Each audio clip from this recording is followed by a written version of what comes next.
This is Chris Potato. Like, subscribe to Team W Wrestling on YouTube, subscribe to my other channel, Word of Chris, and subscribe to this channel, Chris Potato. So follow me on Twitter, Instagram, and both my TikToks, so I'll be down there in the description box.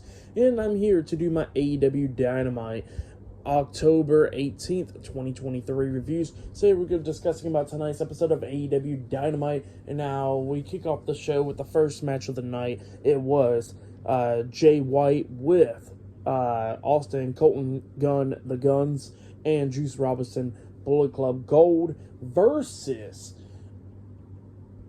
Penta El Cero Miedo with Alex Abrahantes at ringside. So yeah, right when the match starts, actually before the match even starts, we see Penta already in the ring. Bullet Club Gold is already at ringside, and then Penta jumps over the top rope with a front flip senton onto Bullet Club Gold, but missed Jay White, and then Jay White and him starts going at it outside the ring. They go back into the ring, and they finally get the match underway. So yeah, it was just going back and forth between these two guys, coming up near falls and everything. We see the Guns and Juice Robinson kept on trying to interfere in this match a lot of times. At one point, we actually see Jay White hit the Uranagi Slam onto Penta, and then lifts him up and hits a brainbuster onto him. He pins him 1, 2. Penta barely kicks out at 2. And then we see Jay White pick him up, try to hit the Blade Runner onto him. Then Penta fought out of that and hits that move. I forgot what it's called. I guess it's the Fear Factor or whatever, where he lifts him up and flips him. He hits that move onto Jay White. He pins him 1, 2. Jay White barely kicking out at 2. Like I said, going back and forth and everything. And then Penta lifts him up, try to hit the package power driver onto him, up until we see one of the Guns, I think it was Austin Gunn, try to slide into the ring. The referee's distracted by that, and Penta looks over at Juice Robinson, which he was on the ring apron, and Juice Robinson punches him in the face. And then we see Jay White hit the Blade Runner onto Penta, and then he pins him for the 1, 2, 3. So yeah, Jay White defeated Penta El Cero Miedo tonight on AEW Dynamite. That's what happened.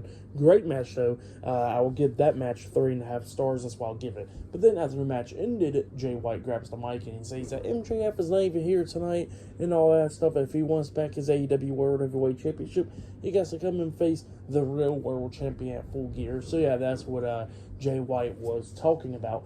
But then all of a sudden Juice Robinson starts talking. Juice Robinson was talking about how he is going to be entering into the Dynamite Diamond Ring Battle Royale, and he says he's going to win that Dynamite Diamond Ring, even though it's not even better than his $25 TJ Maxx ring. So yeah, that's what Juice Robinson was saying.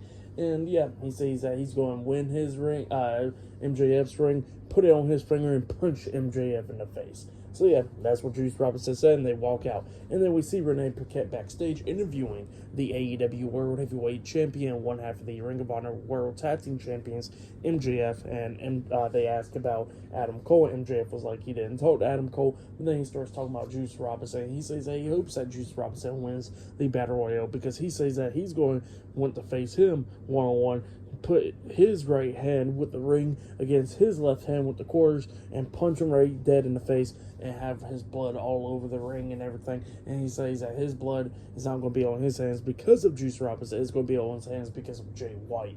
So yeah, that's what MJF said. Great stuff. But then all of a sudden we see the AEW Trios Tag Team Champions, Max Caster, Anthony Bowens, and Billy Gunn. The Acclaim come up, and Max Caster was talking about he will help MJF have an 8-man tag team match against Bullet Club Gold. MJF did not want to listen to him, and he closed down the scissoring and all that stuff. And then he walks away, and Anthony Bowens tells Max you was playing too much and all that stuff. And then Billy Gunn was like, man, that is a douchebag, and that is a scumbag. And Max Caster was like, yeah, but that's not scumbag. So yeah, that's what happened there. Pretty good, funny stuff. But yeah, I'll see you guys later until the next thing that happens on AEW Dynamite. See you guys later. Until then. So the next thing that happened on AEW Dynamite, it was a one-on-one match. It was the AEW Women's World Champion Hikaru Shida versus Emi Sakura one-on-one in a AEW Women's World Championship Eliminator match. student versus teacher one, pretty much. So yeah, this match, it was a pretty good match for the most part. It was going back and forth between these two women. Both of them kept on rolling up each other for pins and all that stuff, and both of them kicking out a lot of times at 2 and everything. Emi Sakura was trying to do her best to beat the AEW Women's Champion, but at the end of the day, it wasn't enough. We see Hikaru Shida coming back a little bit at the ending of this match, rolls up Emi Sakura, but Emi Sakura kicks out at 2, and after she kicked out at 2, she hits that spinning roundhouse kick upside the back of the head onto Emi Sakura, and then pins her for the 3 count. So yeah, Hikaru Shida defeated Emi Sakura tonight in the one-on-one match. So yeah, that's what happened there. For that match, I'll give it 2.5 stars. That's why I'll give it. It was a pretty good match between those two women. So yeah, that's why I'll give that match. But then after that, we see Renee Paquette having a sit-down interview with the Rated R superstar Adam Copeland backstage. And yeah, Renee Paquette was asking why Adam Copeland came to AEW, and he says that the only reason he came to AEW was to pretty much team up with his best friend, Christian Cage. And he says that for some reason, Christian has an issue with him and all that stuff. And Adam Copeland says that he never came to AEW to take away the TNT Championship or to take away any opportunities from Christian. He says all he wanted to do was come there and end his career there by teaming up with him because they're best friends and all that stuff. And then he says that both of them's godfathers to each other's daughters. So yeah, that's what's going on there, and Adam Copeland was talking about how he helped Christian get into wrestling and all that stuff after he had write essay and all that to get in professional wrestling to train and all that stuff, and Christian didn't do it up until like a year later after Adam Copeland gave him confidence and all that stuff, and then 6 months later after he joined the other company talking about WWE, he says that he got the word and bring Christian in and all that stuff. So yeah, he sees all of Christian's career, been helping him and all that stuff, and yeah, that's what's going on. But yep, that's what happened there. And up next, we're going to be seeing Wardlow in action up next on Dynamite. So yeah, I'll see you guys later. Until then. So the next thing that happened on AEW Dynamite, it was a one-on-one match. It was Wardlow versus Ryan Nemeth one-on-one.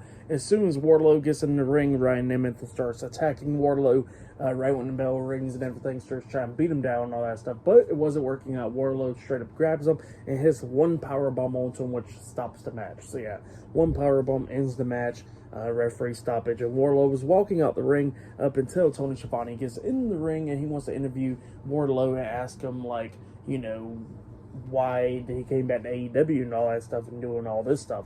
And Wardlow pretty much points at his wrist tape and it says MJF on it, and then he walks away and pushes Tony Schiavone down. So yeah, that's what happened there. For that match and stuff, I'll give it 1 star. That's why I'll give it. But then after that, we see Renee Paquette interviewing Kenny Omega backstage, and Kenny Omega was talking about how he's going to be dealing with Kyle Fletcher tonight, and then after that he says he's going to deal with the Don Callis family and then go after the AEW World Heavyweight Championship.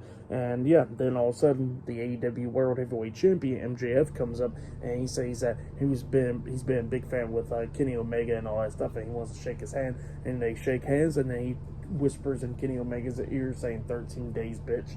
So yeah, that's what happened there. But yeah, next we'll be seeing the Don Callis family on Dynamite. So yeah, see you guys later. Until then. So the next thing that happened on AEW Dynamite, now before I talk about the match with Kenny Omega, we gotta talk about a segment that happened before that. So we see Don Callis go out there with the Don Callis family, with him, Konosuke Takeshita, and Powerhouse Hobbs.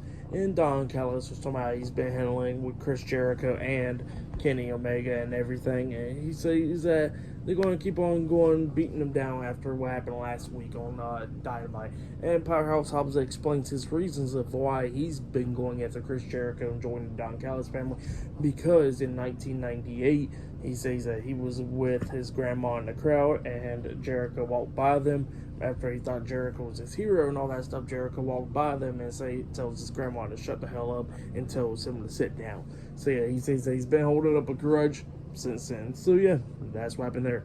And then Don Callis was talking about how much of a failure Kyle Fletcher was, because he was the weakest link to lose that tag team match at All Out, I think it was, All In. But yeah, that's what happened there, and yeah, that's what he was saying. But then Kyle Fletcher comes out there and he says that even though he can admit that he was the weakest link that night, he says that he will definitely defeat Kenny Omega tonight. And Don Callis was like, all right, we're going to watch you and see. So yeah, Don Callis and them goes to the commentaries table announcing this match and all that stuff. And then it was Kenny Omega versus Kyle Fletcher one-on-one. This match, it was a pretty good match. It was going back and forth between these two guys, beating the hell out of each other and everything. Like we see Kyle Fletcher almost picking up the win a few times after he hit like a Michinoku driver onto Kenny Omega, only getting a 2 count out of it. Omega starts coming back, hitting the Poison Rana onto him at one point, and then hits a powerbomb, flips it into the V-trigger at one point onto Kyle Fletcher. He pins him 1, 2. Fletcher barely kicks out at 2. He lifts up Fletcher, try to hit the one-winged angel onto Fletcher, but Fletcher flies out of it, and then locks on a dragon sleeper hold onto him. But Omega had a fight out of it, so he wouldn't tap out. And then Omega hits the V-trigger onto him again while they both ran to the ropes. And then Omega picks him up and hits the one-winged angel onto him. And then he pins him for the 1, 2, 3. So yeah, Kenny Omega defeated Kyle Fletcher tonight in a one-on-one match. That's what happened. Good match, though. I'll give that match 4 stars. Well, that was a great match, though. But yeah, still to come later on tonight, we'll see the Dynamite Diamond Ring Battle Royale tonight on Dynamite. So yeah, that'll be the main event. But yeah, I'll see you guys later. Until then. So the next thing to happen on AEW Dynamite, it was a one-on-one match. Now, before I talk about that match, apparently Danhausen is returning.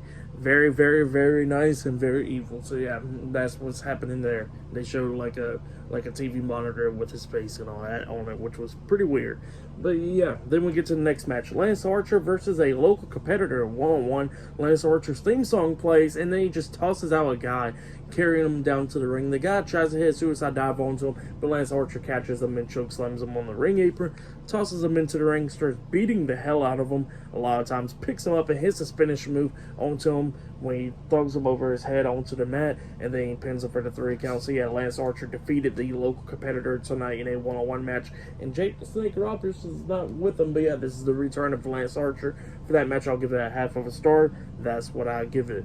But yeah, then after that, we see Swerve Strickland and Prince Nana talking. They was talking about the music video that's coming out, and Swerve was like, do you know why I'm not happy and stuff, and they was going on about that stuff. So yeah, that's what happened there. But up next, we're going to be seeing Tony Schiavone pretty much interviewing Sting up next on Dynamite because he's addressing the fans about something. So yeah, we're going to see what he got to say up next on Dynamite. So yeah, I'll see you guys later. Until then. So the next thing to happen on AEW Dynamite, we get to the next segment where we see Tony Schiavone inside the ring, and he introduces the Icon, Sting. And Sting comes out there and he got a special announcement to make. And yeah, he starts talking about his career and all that stuff, talking about how he was on the roads with a lot of the greats like the Steiner brothers, Rick and Scott Steiner, and Buff Bagwell, and just a lot of people, you know, that he was up and down the road with. And he says that he has some iconic matches, like against Ric Flair for the World Heavyweight Championship and stuff, going back and forth with that. And then he mentions Hulk Hogan's name. The crowd was just booing the hell out of Hulk Hogan. He goes, yeah, I get it, but Hulk Hogan did help my career in a way. So yeah, that's what he was saying right there about like the NWO stuff. But yeah, Sting was pretty much talking about all those people and all that stuff, and then he was talking about how he went into 2015 and he was forced to retire, and he says that, you know, that it was not sitting right with that, you know, because he was forced to retire. He didn't choose to retire. He was forced to retire in 2015 and all that stuff, and he says that, you know, he tried to make his way back into the ring so he can make it right for himself and all that stuff. And then he says he made his debut in AEW in 2020, and then he has first ever match at Revolution 2021. And he says since he has first match at Revolution 2021, he says he's going to have his last match at Revolution 2024. So yeah, that's what he was saying and all that stuff. Great stuff from Sting right there. And yeah, it looks like he'll have his final match, his retirement match, at Revolution 2024. But yep, that's what's going to be happening there. Great segment though with Sting right there. But yeah, then after that we see RJ City pretty much interviewing Toni Storm, and Toni Storm was talking about how she's doing her Storm acts or whatever. So yeah, that's happening there. But yeah, still to come later on tonight. We'll see the Dynamite Diamond Ring Battle Royale tonight. Later on tonight on Dynamite. So yeah, I'll see you guys later. Until then. So the next thing to happen on AEW Dynamite, we get to the next segment of the night before the main event and all that stuff. So we see Jim Ross having a sit-down interview with Nick Wayne and Nick Wayne's mom, and yeah, they started talking. Pretty much Nick Wayne's mom was talking about, like, why did you do that to Darby Allin and all that stuff. He was like a brother to you and everything, and you want him to follow along behind Christian Cage, even though he was talking so much stuff about your dad and all that stuff. And yeah, that's what his mom was saying, and then, she was trying to grab his hand or whatever, and he says, "Don't grab me," and then, Jim Ross is like, "Hey, that's your mother now," funny stuff right there. But yeah, Nick Wayne pretty much says that the only reason he is following Christian Cage is because he says that he is tired of being pretty much behind Darby Allin and all that stuff, because he says that nobody came up and congratulated him by coming into AEW and anything like that. He says everybody congratulated Darby Allin for doing all that stuff, and he says that Christian Cage is a great father figure. And then Christian Cage comes up to Nick Wayne and goes like, "Let's go, son." So yeah, funny stuff right there. And then him and Nick Wayne starts walking away, going behind this door and all that stuff. Nick Wayne's mom's trying to follow him, and pretty much she grabs his hand, and Nick Wayne turns around and screams at her, and then she slaps him, and then they both walk behind the door, Christian Cage and Nick Wayne, and his mom's like crying and all that stuff about everything. And then Darby Allin attacks Christian Cage and Nick Wayne behind the door, beating them down and all that stuff. And then eventually they come out to the arena. Darby Allin's beating down Nick Wayne at ringside and all that stuff. Luchasaurus comes down, beating down Darby Allin and stuff. It became 3-on-1, but then Sting comes down, beating down Nick Wayne and Luchasaurus and Christian Cage and all that stuff, and him and Darby Allin standing tall in the ring. But yeah, that's what happened there. Sting was trying to lock on the Scorpion Death Lock onto Christian Cage up until he got pulled out the ring by Luchasaurus. But yeah, great stuff there. But up next will be the main event. Up next on Dynamite. Oh yeah, and I forgot to mention that Renee Paquette was interviewing Best Friends, Chris Statlander, Orange Cassidy, and Hook, and yeah, they was talking about how Chris Statlander will be defending the TBS Championship up against Willow Nightingale at Battle of the Belts this Saturday, and Orange Cassidy will be defending his title as well. But yeah, that's what he was talking about. But up next will be the Dynamite Diamond Ring Battle Royale up next in the main event. So yeah, I'll see you guys later. Until then. So the next thing to happen on AEW Dynamite, we get to the main event, which is the Dynamite Diamond Ring Battle Royale. The AEW World Heavyweight Champion, one half of the Ring of Honor World Tag Team Champions, MJF, is on commentary for this match. And yeah, in this match, we got a bunch of people in this. Juice Robinson's in this, Max Caster, Matt and Jeff Hardy, Daniel Garcia, Jake Hager, Matt Menard, Angelo Parker, Dustin Rhodes, a bunch of names, Matt Sydal, Commander was in this, just a bunch of names. But yeah, we start off this match. Matt Sydal was the first one eliminated, and then we see Johnny TV getting eliminated as well, John Morrison. During this match, MJF comes down, gives Dustin Rhodes a bunch of money, and he whispers something in his ear. Dustin Rhodes grabs the money, and he sets up Juice Robinson in the corner and literally kicks him right in the nuts. So yeah, that's what happened. I guess that's what MJF paid him to do. But yeah, then everybody starts eliminating each other, getting eliminated, like Dustin Rhodes and all of them starts getting eliminated as well. And then we kept on seeing Daniel Garcia trying to do his dance and all that stuff. But, Matt Menard kept on stopping him from doing his dance. And then Matt Menard got eliminated. So, yeah, and then Daniel Garcia starts doing his dance. But then Daniel Garcia gets eliminated by Max Caster. And then we're down to the final two. Juice Robinson and Max Caster, both of them going at it. Getting on the ring apron. Both of them about to get eliminated a few times. Juice Robinson pokes Max Caster in the eyes. He grabs Max Caster and he's up there on the top turnbuckle with him, like about to superplex him out of the ring or something. And Max Caster's fighting back and he tosses Juice Robinson off the top turnbuckle into the ring. And then Caster was already up there. He jumps off with the mic drop, the big elbow drop onto Juice Robinson. And after that happened, all of a sudden, Jay White attacks MJF over there at the commentary table. He's beating down MJF, but MJF starts coming back, starts beating down Jay White, and he's laying the hands onto him, and then he grabs the AEW World Heavyweight Championship back, and he's waiting for Jay White to get back up, and he tries to hit him in the head with the title, but he gets hit with a low blow by Jay White, and then Jay White takes off with the title again, and Max Caster was distracted by that, and we see Juice Robinson putting a ring on his finger, and then Max Caster pays attention to Juice Robinson, and then he gets hit in the face with the left hand with the ring, getting knocked out, and then Juice Robinson throws Max Caster over the top rope, eliminating him, and Juice Robinson won the Dynamite Diamond Ring Battle Royale. So yeah, that's what happened there. Pretty good match for the most part. I'll give it 3 stars. That's why I'll give it 3.5 stars. It was alright and stuff. Definitely with the ending, I like the ending, but yeah, pretty good stuff, I guess. But yeah, next week on Dynamite, it will be MJF versus Juice Robinson 1-on-1 for the Dynamite Diamond Ring. So yeah, that match is set for next week now. For tonight's AEW Dynamite, I'll give it 7.5 stars. That's why I'll give it. It was an alright show. Match of the night, I gotta say, was Kenny Omega versus Kyle Fletcher. That was a good match.